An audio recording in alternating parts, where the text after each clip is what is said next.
estimados participantes. El día de hoy vamos a ver ya la parte final de nuestro curso Bienes y Derechos Reales y vamos a hablar hoy sobre dos instituciones sumamente importantes en derecho, que son la institución de la comunidad y el derecho de posesión. Nosotros en este encuentro y para nuestro módulo número 4, vamos a tratar sobre la comunidad ordinaria. Hay otros tipos de comunidades especiales que están contempladas tanto en el Código Civil como en leyes especiales. Y a esas comunidades vamos a hacer unas breves referencias, pero ustedes las van a ver en los distintos derechos civiles a lo largo de su formación académica. Entonces, vamos a ver qué es la comunidad ordinaria. Según la Sala de Casación Civil del Tribunal Supremo de Justicia, la comunidad es un derecho real que está distribuido entre varios, es decir, estamos hablando de un derecho real porque recae sobre un bien y donde hay varios titulares de ese derecho, no necesariamente copropietarios. Pueden ser distintos tipos de derechos reales que confluyan, cuya titularidad confluyan en un mismo bien. Dice acá, es decir, la titularidad, en vez de ser de una persona, es de un grupo de personas.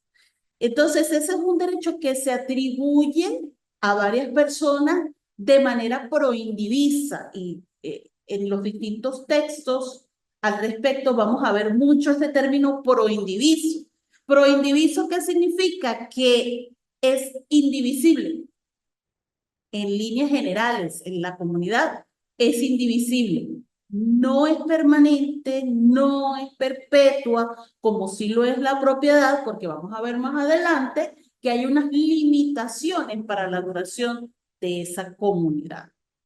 Recae sobre cualquier derecho real o sobre el derecho de propiedad respectivamente. Entonces, puede ser que se observe esta comunidad en otros derechos reales, como por ejemplo en las servidumbres, el usufructo, etcétera, etcétera. En el artículo 759 del Código Civil comenzamos con lo que es la regulación de la comunidad. Estoy con mi querido Código Civil. Dice el artículo 759. La comunidad de bienes se regirá por las disposiciones del presente título a falta de pacto entre los comuneros o de disposiciones especiales. Entonces, en el momento de ir a la determinación de cuál es el régimen jurídico que se va a aplicar en cuanto a la comunidad, hay un orden de prelación que está establecido en el mismo Código Civil. Dice que en primer lugar debemos atenernos al pacto entre los comuneros, cuando la comunidad es formada de manera voluntaria, de manera ordinaria, a través de un acto entre vivos, es decir, un contrato. Todo lo que está en ese contrato, que es a lo que se refiere el pacto entre comuneros, es lo primero que debemos aplicar a la hora de interpretar los derechos de cada uno y los deberes de cada uno de esos comuneros. A falta de ese pacto, entonces hay que regirse o en la comunidad va a estar regulada por las disposiciones especiales. Por ejemplo, la ley de propiedad horizontal establece una una comunidad de tal manera sobre aquellas cosas que son comunes, aquellas áreas que son comunes, los pasillos del edificio, el estacionamiento, si hay un parque, etcétera, etcétera, y cómo va a ser la regulación de aquello. Y en tercer lugar, a falta de pacto entre comuneros, a falta de disposiciones especiales, entonces nos vamos supletoriamente a estas normas del Código Civil que nosotros vamos a revisar el día de hoy y que corresponden a la comunidad ordinaria. En cuanto a sus características, la legislación venezolana adopta el modelo romano porque la comunidad, así como la mayoría de las instituciones que tienen que ver con derechos reales, provienen, por supuesto, del derecho romano, de la res, ese derecho que tenía el propietario de un bien.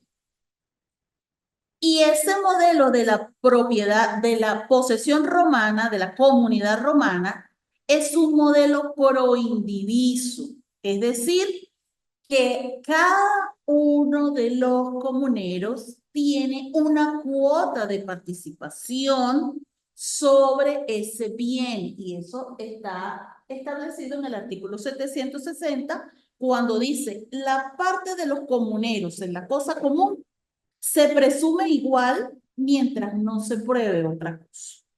Entonces, la parte de los comuneros siempre va a ser igual, no va a haber cuotas preferentes, no van a haber privilegios, como nosotros vimos en el encuentro pasado cuando hablamos de los privilegios, etcétera, etcétera. Entonces, en este caso, se adopta el modelo pro indiviso, que es un derecho restringido de cada uno de los comuneros. Es decir, cada uno va a tener una cuota pro indivisa sobre el bien. Y ya vamos a ver las excepciones a eso. Otra de las características que tiene el derecho de comunidad o la institución de la comunidad ordinaria: la indivisión de la comunidad es una situación excepcional. La regla general es que no se nos puede obligar a vivir en comunidad del tipo que sea, de ningún tipo que sea. La indivisibilidad de la comunidad significa que todos los comuneros tienen iguales derechos y que esos derechos no se pueden vulnerar, pero existen limitaciones en cuanto a la duración, porque la comunidad no es una situación donde se pueda permanecer per secula seculorum, sino que tiene una limitación temporal. La misma ley lo establece. Y la comunidad no tiene personalidad jurídica en sí misma. Eso es otra característica que tiene esta institución de la comunidad. La comunidad, por ejemplo, la comunidad de gananciales que se forma entre los cónyuges una vez celebrado el matrimonio, es simplemente una masa de bienes de los cuales son titulares cada uno de los cónyuges. Pero la masa de bienes en sí no tiene personalidad jurídica, sino que se actúa a través de los administradores de esa masa, que son cada uno de los cónyuges. En general, en todas las formas y figuras y tipos de comunidad, la comunidad no tiene personalidad jurídica, sino que requiere del concurso de todos los comuneros, o que esos comuneros nombren un administrador. En cuanto al origen de la comunidad, puede ser de dos tipos: puede ser voluntario, por ejemplo, a través de un contrato, o involuntario, como es a través de la herencia, la comunidad de bienes que queda, los bienes de la herencia que quedan en favor de los herederos. Y de manera ordinaria o forzosa, como por ejemplo en lo que se refiere a las cosas comunes, según la ley de propiedad horizontal. Esos son casos donde no interviene la voluntad, sino que por el hecho de adquirir una parte de ese bien, estoy en comunidad en las cosas comunes que pertenecen al edificio. En cuanto a la duración de la comunidad, el artículo 768 del Código Civil establece la regla general. Dice: a nadie puede obligarse a permanecer en comunidad, y siempre cualquiera de los partícipes puede demandar la partición. Sin embargo, es válido el pacto de que se deba permanecer en comunidad por un tiempo determinado, no mayor de 5 años. La autoridad judicial, sin embargo, cuando le exijan graves y urgentes circunstancias, puede ordenar la división de la cosa común aún antes del tiempo convenido. Entonces, ¿cuáles son las excepciones a esa regla general? Primero, el caso de la comunidad conyugal. ¿Por qué? Porque la regla general me dice, nadie puede vivir, a nadie puede obligarse a permanecer en comunidad. Y lo máximo que puede durar esa comunidad por un acto voluntario es hasta 5 años. Pero en el caso de la comunidad conyugal va a permanecer durante todo el tiempo que dure el matrimonio, hasta el divorcio o el fallecimiento de alguno de los dos. En segundo lugar, las cosas que al dividirse dejan de tener utilidad. Allí también se rompe esa regla general de ese lapso limitado de tiempo, porque es posible que al dividir el bien pierda su utilidad, dice el 769. No podrá pedirse la división de aquellas cosas que, si se partieran, dejarían de servir para el uso a que están destinadas. Otro caso, otra excepción a la regla general de la duración de la comunidad. El testador que restringe la división hasta por 1 año. El testador puede restringir la división de la herencia, ojo, a través de un testamento, estamos hablando, no la herencia pura y simple habitectato, hasta por 1 año. Y en quinto lugar, la propiedad horizontal, obviamente, porque la comunidad siempre va a permanecer mientras exista ese edificio, la propiedad, la comunidad sobre las cosas comunes, valga la redundancia, siempre va a existir mientras exista el inmueble, que en este caso pues es el edificio. ¿Y cómo se disuelve esa comunidad?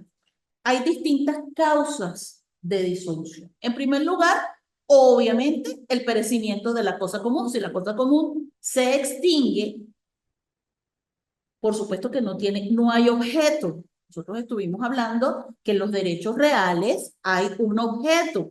Entonces, al perecer ese objeto, al dejar de existir ese objeto sobre el cual se ejerce el derecho real, el derecho deja de existir.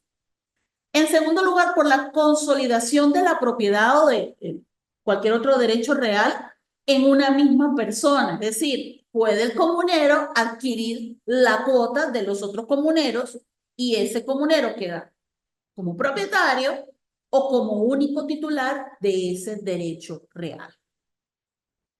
Otro caso de disolución, cuando un tercero extraño adquiere la cosa o derecho en su totalidad. Los herederos desean vender un bien. Todos los herederos tienen que ceder sus derechos o algunos de ellos pueden ceder parte de sus derechos. En este caso es cuando el tercero adquiere la totalidad de los derechos sobre ese bien. En ese caso, por supuesto, deja de existir la comunidad porque el tercero pues es uno solo. Por renuncia de todos los comuneros a su cuota, renuncia en favor de otro. En ese caso también se extingue la comunidad.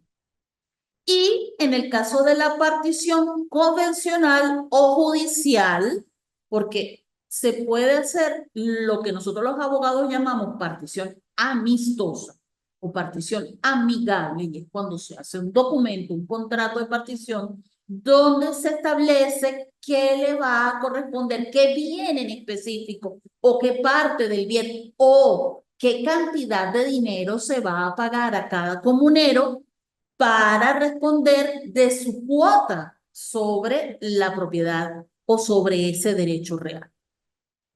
O puede ser también judicial cuando se demanda la partición de acuerdo al procedimiento establecido en el Código de Procedimiento Civil. Dice el artículo 770 del Código Civil, son aplicables a la división entre comuneros las reglas concernientes a la división de la herencia y las especiales que, en cuanto al procedimiento para llevarla a cabo, establezca el Código de Procedimiento Civil. Entonces, todo lo que se refiere a las reglas de partición, se va a aplicar las de partición de la herencia y en los casos especiales la partición de comunidades como la comunidad de gananciales en el caso de divorcio. En este caso, la acción para pedir esa partición judicial es imprescriptible. ¿Por qué? Porque el derecho, la regla general es que la comunidad no puede ser perpetua o no puede ser para siempre, no puede ser mayor a 5 años. Ahora, ¿cuáles son los principios que rigen, que están establecidos en el Código Civil y que rigen la comunidad? Ojo, estamos hablando de la comunidad ordinaria. En primer lugar, todos los comuneros tienen derechos cualitativamente iguales. Vale la acotación que estábamos haciendo hace un rato sobre que no hay preferencias, no hay derechos preferentes entre comuneros. Todos tenemos los mismos derechos como comuneros. ¿Qué es lo que sucede? Que puede ocurrir que en una misma comunidad hayan comuneros que tengan varias cuotas de participación en esa comunidad.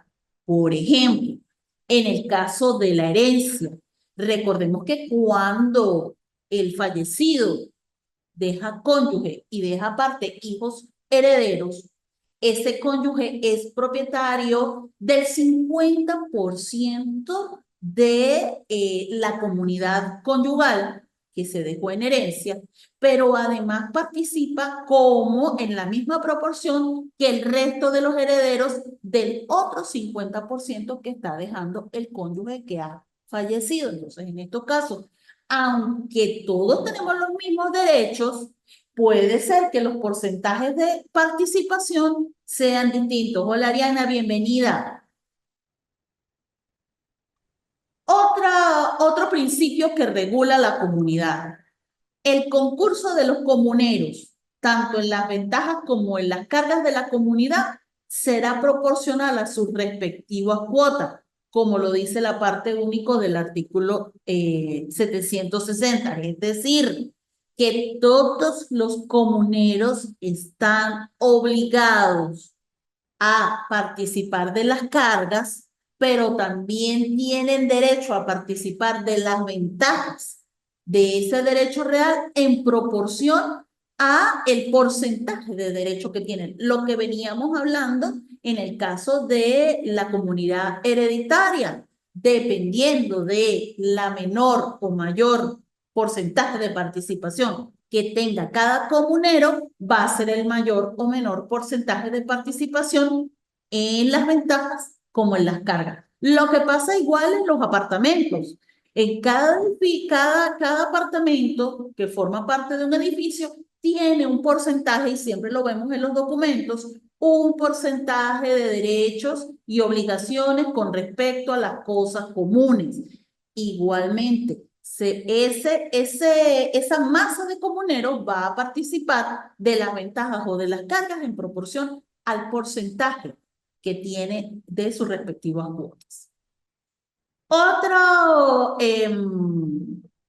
otra característica, otra parte de ese régimen jurídico de la comunidad. Cada comunero puede disponer de su cuota común, salvo pacto en contrario que no sea mayor a 5 años, lo que veníamos diciendo.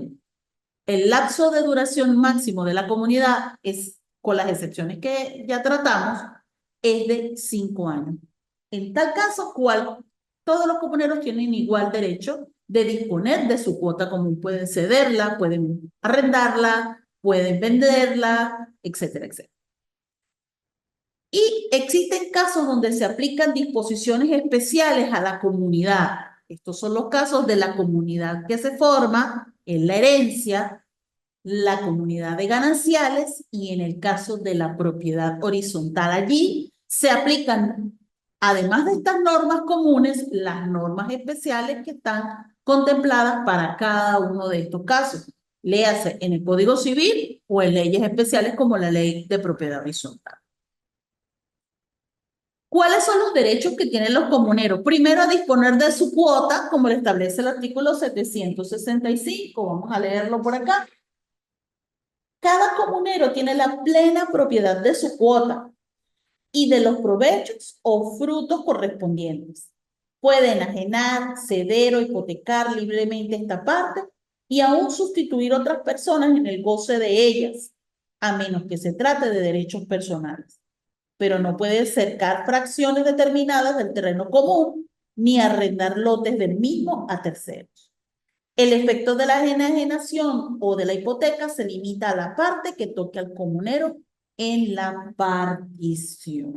Entonces, cada comunero tiene derecho a disponer de su cuota, pero además los comuneros tienen una preferencia en la enajenación de los bienes, es decir, de la cuota que corresponde a otro comunero en los bienes. Si ese comunero que tiene la intención de disponer de su cuota de las formas que ya hemos hablado que puede hacerlo, primero tiene que ofrecerla a los demás comuneros. Y si estos comuneros no ejercen ese derecho de preferencia, entonces sí puede hacerlo a un tercero.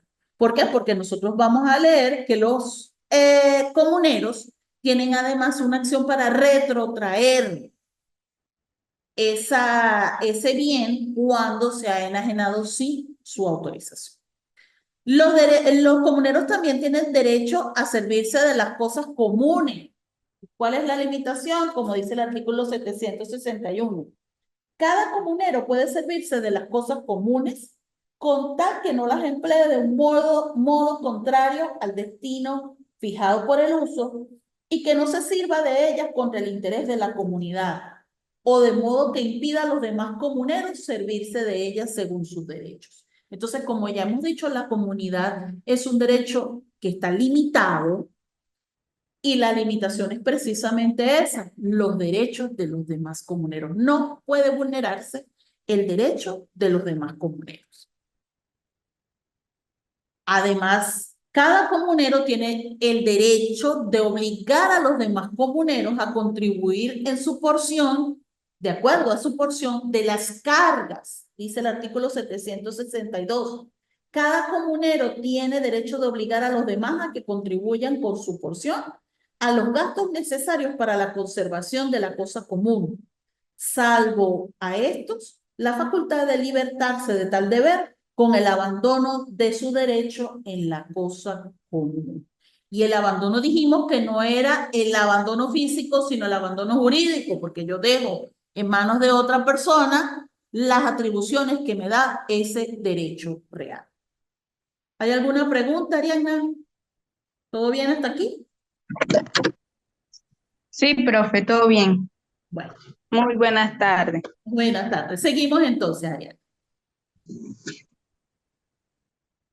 Otros derechos que también tienen los comuneros, acudir al juez en caso que los acuerdos de la mayoría ocasionen perjuicio a la cosa común. Bueno, la regla general es que la administración de los bienes que pertenece a la comunidad se debe ejercer por la mayoría, a menos que los comuneros decidan designar a uno de ellos como administrador de la comunidad o como representante de la comunidad. Fíjense ustedes que cuando vamos al señal a hacer la declaración sucesoral, no, el señal no exige que todos los coherederos, que son comuneros también, por supuesto, vayan a enseñar a hacer los trámites, sino que uno solo de ellos puede identificarse como representante de los herederos de la sucesión y por tanto puede ejercer actividades de administración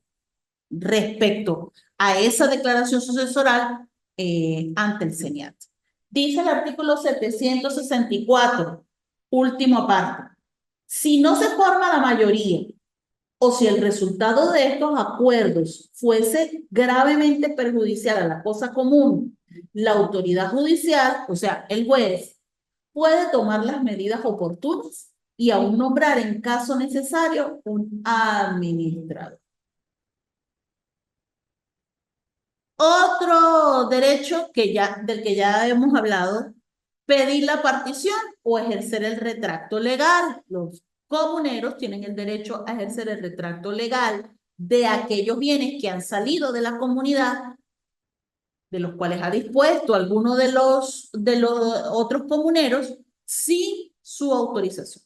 Los actos de disposición respecto a los bienes de la comunidad requieren la unanimidad. Otro derecho de los comuneros, La administración de la cosa común se ejerce por la mayoría, como lo establece el artículo 764.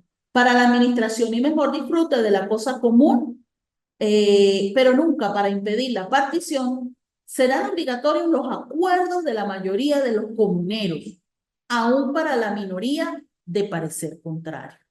Entonces, los acuerdos que se toman por mayoría simple. ¿Y cuál es la mayoría simple? La mitad más uno. Pero no la mitad más uno de las personas que forman la comunidad. Ojo, ya hemos dicho que una misma persona puede tener porcentajes mayores de derechos y de cargas con respecto a esa comunidad. Por tanto, puede ser que una sola persona represente la mayoría, pero la regla general, como lo dice el Código Civil, es que la administración se ejerce por la mayoría. Otro derecho, la innovación de la cosa requiere unanimidad. Todas las mejoras que se hagan a la cosa común requieren allí sí, no de la mayoría, sino de la unanimidad, del acuerdo unánime de todos los comuneros. También se requiere unanimidad para cualquier acto de disposición de la cosa común. Los comuneros son personalmente responsables cuando ejecutan actos con terceros, salvo que se trate del administrador de la comunidad o que haya un representante de esa comunidad. ¿Por qué? Porque se supone que tanto el administrador como el representante tienen un mandato de parte de los otros comuneros para realizar actividades, actividades por supuesto de simple administración, porque ya dijimos que para los actos de disposición sí se requiere la unanimidad. Pero de cada acto que realice, por ejemplo, si yo quiero hipotecar la cuota parte que me corresponde con respecto a un bien, de un derecho real con respecto a un bien, yo lo puedo hacer, pero soy personalmente responsable con ese acreedor. Es decir, el acreedor solamente puede ir contra mí y no contra el resto de los comuneros.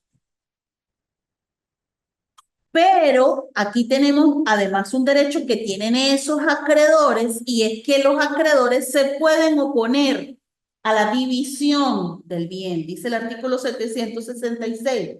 Los acreedores de un comunero pueden oponerse a que se proceda a la división sin su intervención y pueden intervenir a su costa, pero no pueden impugnar una división consumada, excepto el caso de fraude o de que dicha división se haya efectuado a pesar de formal oposición y salvo siempre a ellos el ejercicio de los derechos de su deudor. Entonces eso es un derecho que tienen los acreedores del comunero de oponerse a la división del bien, mientras, porque puede ser que esa cuota sea la garantía de su crédito. Entonces, ustedes cuando vean contratos y garantías, pueden hablar mejor o pueden entender mejor este aspecto.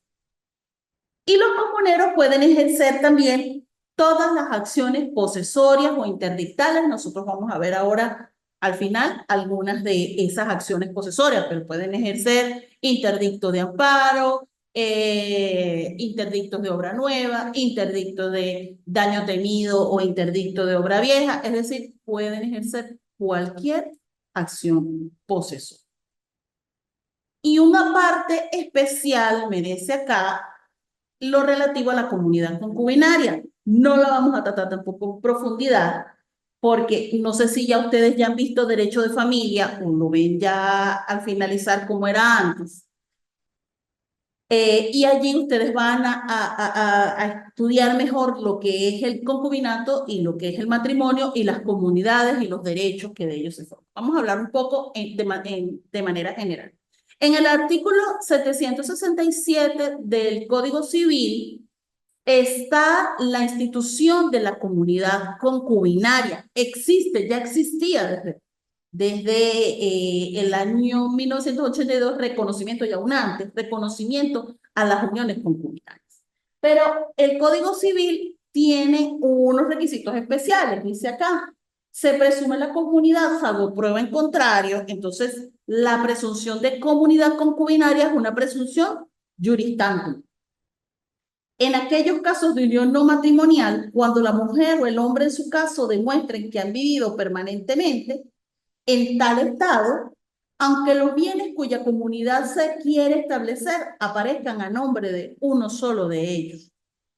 Tal presunción solo surte efectos legales entre ellos dos y entre sus respectivos herederos, y también entre uno de ellos y los herederos del otro. Lo dispuesto en este artículo no se aplica si uno de ellos está casado. Es decir, si uno de los concubinos está casado, para el Código Civil no existe concubinato, sino cualquier otra figura, alguna unión de hecho. ¿Qué es lo que sucede? Que a partir de la Constitución de 1999, su artículo 67, y a través de una sentencia del Tribunal Supremo de Justicia del año 2005, la comunidad concubinaria tiene reconocimiento constitucional, tiene reconocimiento legal, aún uniones entre personas que están unidas en matrimonio a otro. Obviamente eso es un enredo muy grande, cómo dividir los bienes en un caso o en el otro, pero existe ese reconocimiento. Entonces, básicamente, la comunidad concubinaria se forma donde hay una unión no matrimonial, una unión permanente y además, por esta sentencia del TSJ, se requiere que haya una sentencia mero declarativa, porque ¿qué pasa? Que la unión concubinaria o la comunidad concubinaria debe dársele fecha cierta de inicio para poder saber cuáles son los bienes que entran en ella, y de ahí ese enredo del que yo les estoy hablando. Entonces, solamente se le va a dar fecha cierta a través de un acto judicial o del registro civil. Ahora los registros civiles registran las comunidades concubinarias, pero como es un acto administrativo, contra ese acto administrativo se puede ejercer recurso judicial para desconocer ese acto administrativo. La sentencia mero declarativa, o yo como abogado particularmente prefiero este modo de prueba de la existencia de la comunidad concubinaria. Y estamos hablando de tribunal competente porque no necesariamente tiene que ser a través del tribunal civil, sino que cuando hay hijos menores de edad, debe hacerse esa sentencia, debe hacerse ese procedimiento de reconocimiento de unión concubinaria a través del Tribunal de Protección de Niños, Niñas y Adolescentes del lugar del domicilio donde residen esos niñas y adolescentes. La otra figura que nosotros vamos a ver acá es la figura de la posesión, el derecho de posesión. En el derecho romano, volvemos otra vez a los orígenes de todas estas instituciones, la posesión solo estaba incluida dentro del derecho de propiedad. Se reconocía la posesión únicamente del propietario. No se reconocía otro tipo de posesión precaria o simple o mera detentación. Y en este caso, en el derecho romano se exigían dos elementos, o la posesión se concebía con dos elementos. Primero, una relación entre una persona y una cosa, ojo, relación de tipo jurídico, relación de tipo patrimonial, y el animus possidendi, que era el ánimo de tener esa cosa como suya propia. En Venezuela, la posesión no solamente es un atributo del derecho a propiedad, sino que pueden haber otras figuras como ya nosotros hemos visto, por ejemplo, en el usufructo, el uso, el hogar, donde existe una posesión, incluso en el mero arrendamiento, una posesión que no deriva de un derecho a propiedad, pero que está reconocida por el Código Civil. Igualmente en Venezuela se requieren dos elementos para que exista esa posesión. El corpus, que son todos los hechos que configuran o que constituyen la posesión, y el animus, que es la intención o la voluntad de tener la cosa o el derecho como suyo propio, porque no solamente hablamos del derecho a propiedad, sino de cualquier. Se puede poseer cualquier otro derecho real. En el artículo 771 del Código Civil está la definición. Dice el artículo 771. La posesión es la tenencia de una cosa o el goce de un derecho que ejercemos por nosotros mismos y por medio de otra persona o por medio de otra persona que detiene la cosa o ejerce el derecho en nuestro nombre. Y ahí de una vez ese artículo 761 nos está hablando de los dos tipos de posesión. Tenemos posesión directa, que es la que se ejerce sin necesidad de que exista otro poseedor, la que ejerce el propietario del bien, y la posesión indirecta, que es la que ejerce el detentador de la cosa. Por ejemplo, el arrendatario, el mandatario, el depositario o el transportista, y que tiene una limitación en el tiempo. En cuanto al objeto, la posesión se puede ejercer sobre todas las cosas, sobre las partes de una cosa compuesta, sobre universalidades de bienes muebles. Podemos poseer el agua y la energía eléctrica, parece mentira. Las instalaciones eléctricas o las instalaciones de agua que pertenecen a un bien se poseen por el detentador o el propietario de ese bien. Los bienes inmateriales también se pueden poseer, que son todas aquellas obras del ingenio, es decir, todo aquello que goza de propiedad intelectual, y ya nosotros hemos hablado un poco de la propiedad intelectual. En cuanto al contenido de la posesión, fíjense que todos los derechos reales tienen un objeto, tienen un sujeto, pero también tienen un contenido, un derecho en sí, que es el que se va a ejercer. Ese contenido, ese objeto, va a depender del título que da origen a la posesión. ¿Cómo se va a ejercer? Entonces, si estamos ejerciendo como propietarios, la posesión, el título que me da a mí la propiedad, a su vez me otorga la posesión de ese bien. Si estamos ejerciendo como a través de un derecho real distinto, por ejemplo, el usufructo o el derecho de servidumbre, entonces la posesión se ejercerá desde los atributos o las facultades que me da ese derecho. Si estamos hablando que el usufructo me da el derecho de usar, gozar y disfrutar de un bien, pero no puedo disponer de él, hasta allí me llega mi posesión, uso y disfrute. Si es el hogar, habitar el inmueble. Si es el uso, tomar los frutos de ese bien, etcétera, etcétera. Eso es el contenido de la posesión. Y uno de los elementos esenciales para que la posesión exista es que haya buena fe.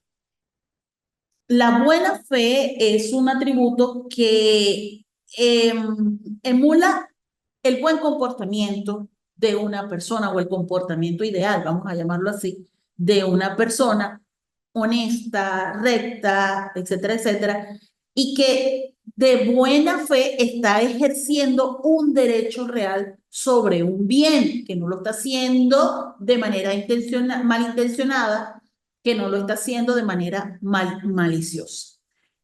En el artículo 789 establece esa buena fe. La buena fe se presume siempre, y quien alega la mala fe deberá probarla. Entonces, la buena fe es una presunción juris tantum, que admite prueba en contrario de la persona que se vea afectada por el ejercicio de ese derecho.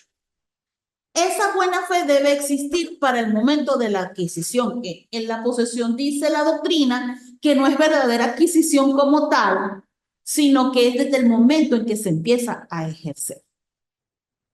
¿Cuáles son los efectos de esa posesión de buena fe? Bueno, el poseedor de buena fe puede ejercer la protección posesoria, los bienes, en el caso de los bienes muebles, la simple posesión de esos bienes vale título, excepto en el caso de aquellos bienes muebles que requieran un registro especial, los vehículos, por ejemplo, las naves, la aeronave. En ese caso es necesario la existencia de ese título, de ese registro. En el caso de los bienes muebles corporales o títulos al portador, o en el caso de pérdida o sustracción legal, la buena fe simplemente lo que va es a otorgarle la posibilidad, en caso de pérdida o de sustracción, que pueda recuperarse esa posesión siempre y cuando sea de buena fe. Igualmente, el poseedor de buena fe tiene derecho a adquirir los frutos. Nosotros hablamos en el encuentro pasado que existen frutos civiles y frutos naturales. El poseedor puede tomar para sí esos frutos civiles y esos frutos naturales.